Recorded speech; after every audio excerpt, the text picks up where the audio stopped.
Chapter 1. The Morning After.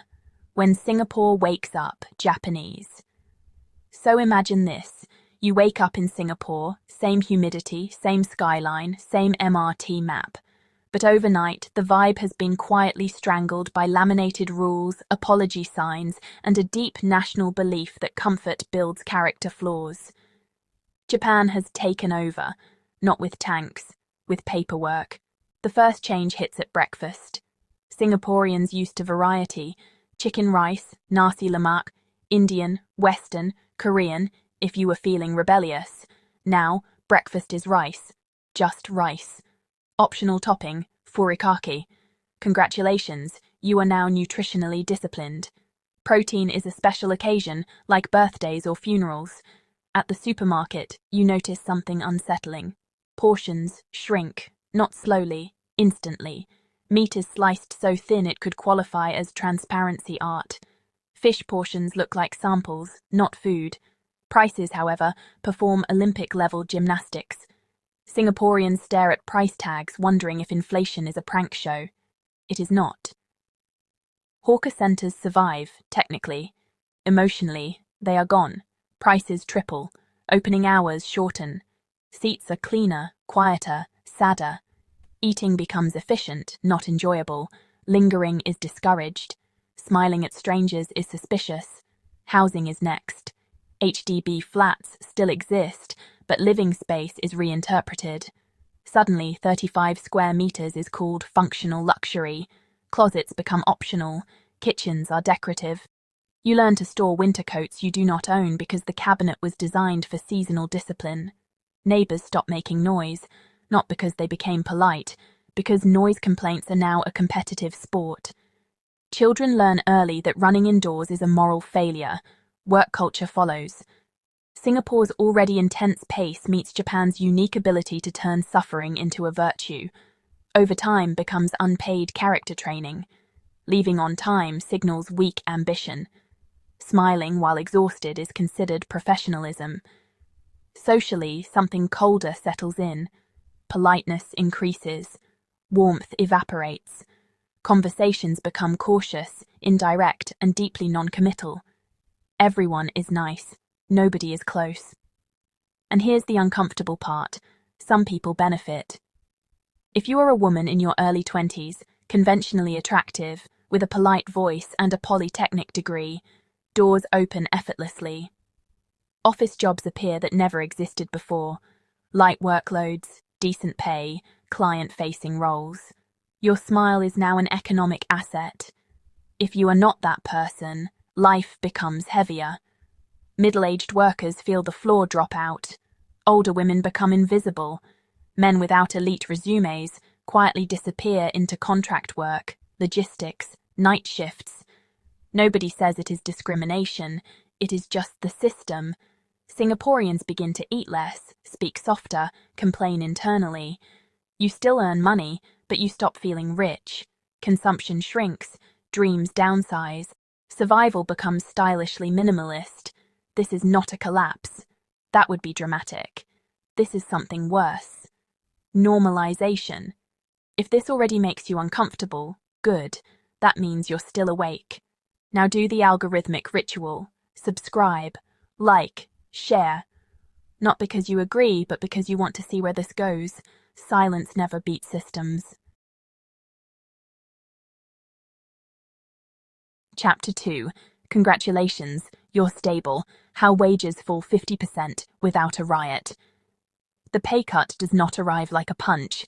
Japan is too polite for that. It arrives like a memo. Structural adjustment, regional harmonization, long-term sustainability. Translation: your salary is about to be halved, and you're expected to thank someone for the privilege. In the new Japan-absorbed Singapore, wages do not collapse. They are gently lowered, year after year, like boiling a frog, but with PowerPoint slides. Officially, nobody earns less. Unofficially, nobody earns enough. Your gross salary still looks respectable on paper. Then deductions arrive. Pension contributions you may never see. Insurance schemes you did not ask for. Social solidarity fees for a society that will not remember your name. Net income shrinks until payday feels like an administrative error. Inflation, meanwhile, does not get the memo. Hawker food triples in price. Groceries quietly double. Rent pretends to be stable while inventing new maintenance fees. Your purchasing power evaporates, but economists on TV smile and call it resilience. This is the genius of the system. No riots, no strikes, just adjustment.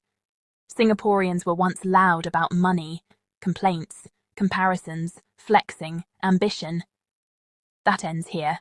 Talking about salary becomes vulgar. Asking for a raise becomes embarrassing. Wanting more is reframed as immaturity. You are told stability matters more than growth, predictability more than prosperity, survival more than aspiration. Office life mutates accordingly. People stay late not because they are productive, but because leaving early marks you as unserious. Productivity theatre replaces actual output. Meetings multiply, decisions slow. Nobody wants responsibility, only plausible deniability.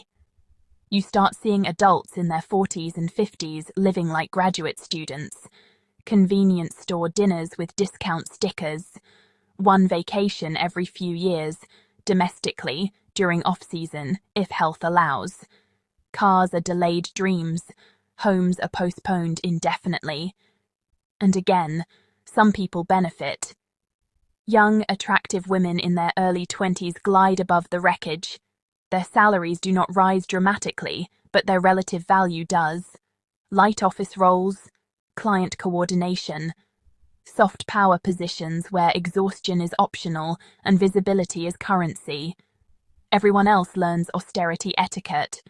Men are told to endure quietly. Middle-aged women are told to age gracefully, meaning invisibly.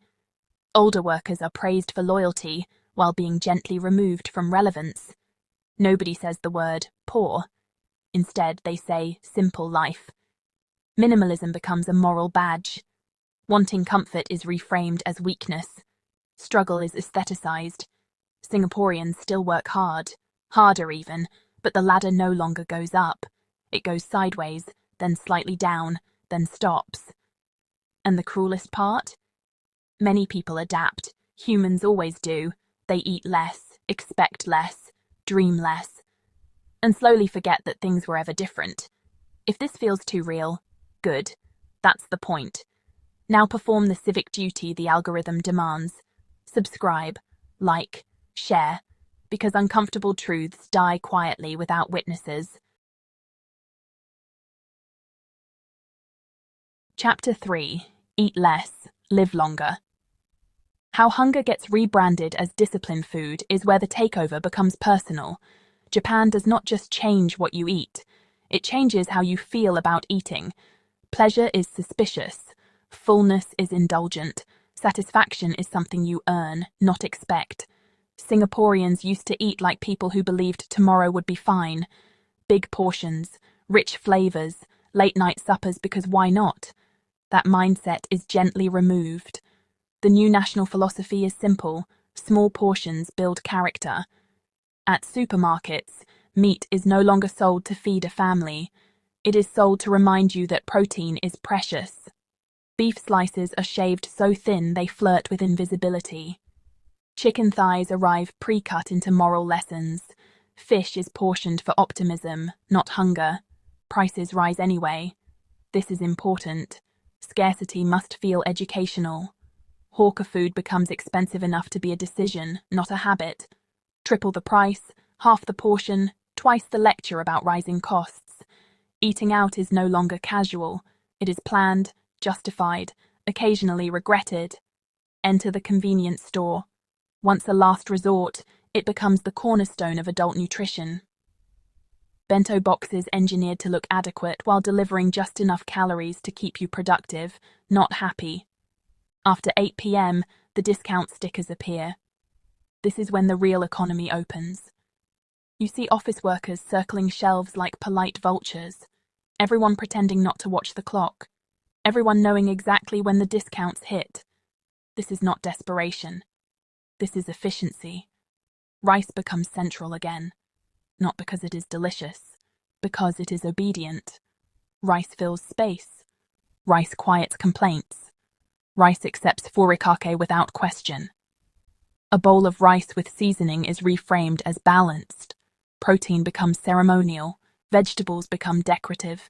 Fruit becomes a luxury item you buy for guests, not yourself. And something psychological happens. Singaporeans stop asking, "Is this enough?" and start asking, "Is this appropriate?" Eating until full feels childish. Wanting seconds feels greedy. Skipping meals becomes a humble brag disguised as health consciousness. Japanese people live long, the media reminds you. They forget to mention that longevity pairs nicely with restraint, resignation, and low expectations. Again, some people float above this. Young women in their early 20s with the right look are invited to client lunches, expense accounts intact. They eat well at work and lightly at home. Their thinness is praised as elegance, not survival. Everyone else learns hunger etiquette. Middle-aged workers eat quietly at their desks. Elderly people stretch meals across days. Families adjust recipes to remove ingredients one by one. Flavor is the first to go. Dignity follows later. Nobody calls this poverty. They call it mindfulness.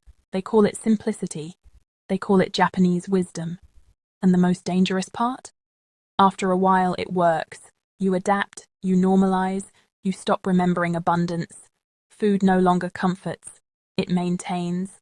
If this chapter made you slightly uncomfortable while looking at your next meal, excellent. That means the satire landed. Now feed the algorithm before it feeds on you. Subscribe, like, share. This channel survives the same way people do in this system. Visibility first, comfort later. Chapter 4. Cozy is a lie. How homes shrink and privacy becomes a luxury. Housing is where Singapore officially learns the Japanese definition of enough. Not comfort, not space, enough.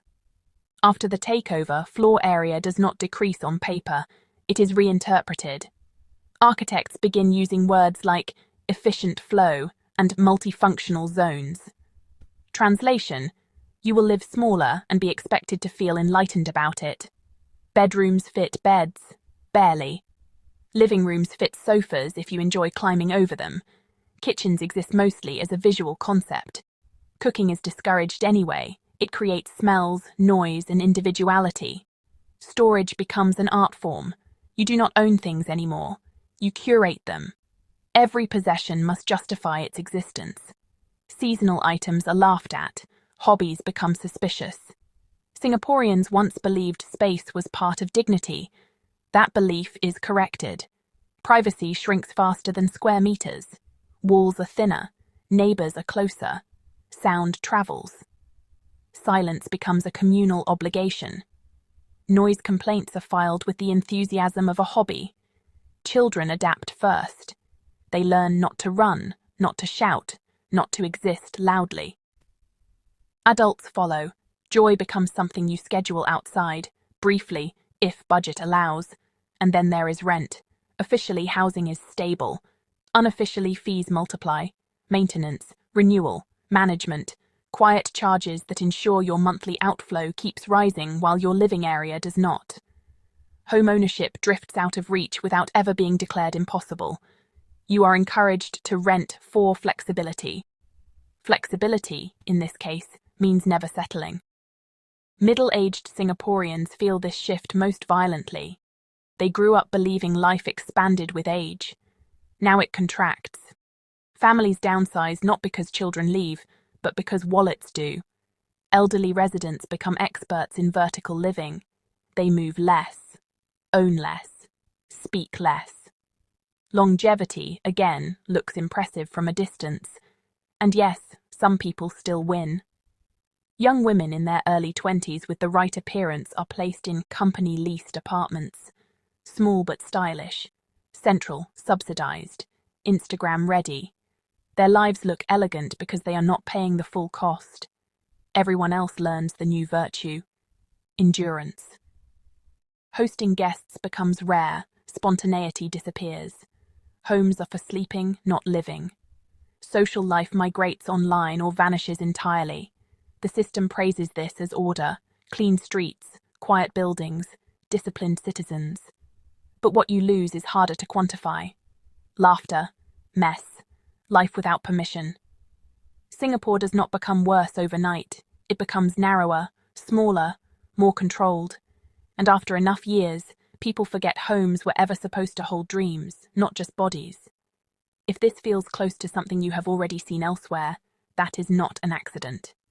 Before Chapter 5, perform the ritual. Subscribe, like, share. Because if you do not amplify uncomfortable stories, someone else will sell you comforting lies instead. Chapter 5.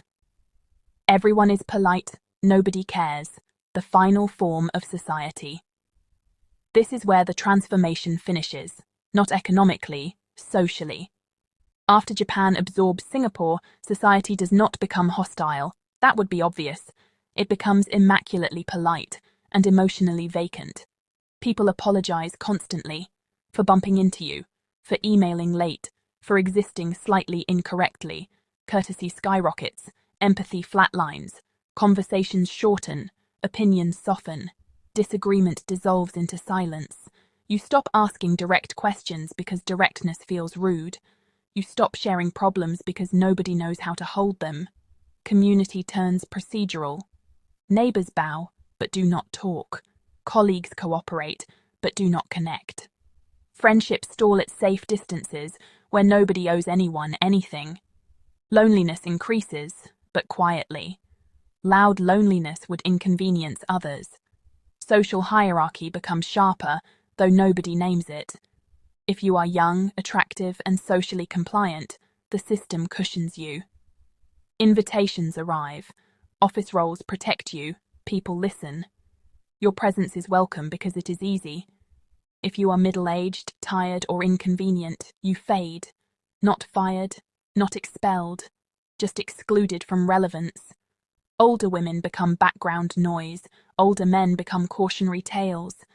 Single people age into invisibility faster than couples. Couples without children are asked, gently, why they failed the template. Nobody attacks you.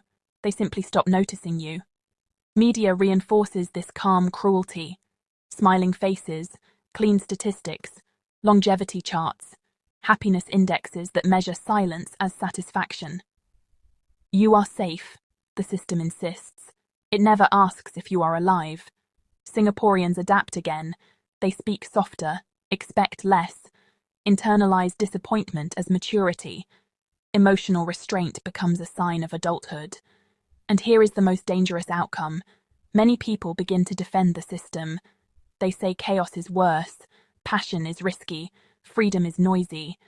They repeat that comfort weakens societies, that struggle builds character, that loneliness is a personal failure, not a structural outcome. At this point, the takeover no longer needs enforcement.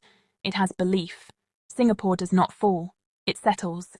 Into quiet apartments, into smaller meals, into lower wages, into polite distance, into lives that function but do not expand. This is not a warning about Japan. It is a warning about what happens when efficiency replaces humanity and discipline replaces joy. If this series unsettled you, that means you are still thinking, and thinking people are bad for comfortable lies. So do the one small act that algorithms still reward. Subscribe, like, share. Not because you agree with everything, but because silence is how systems win.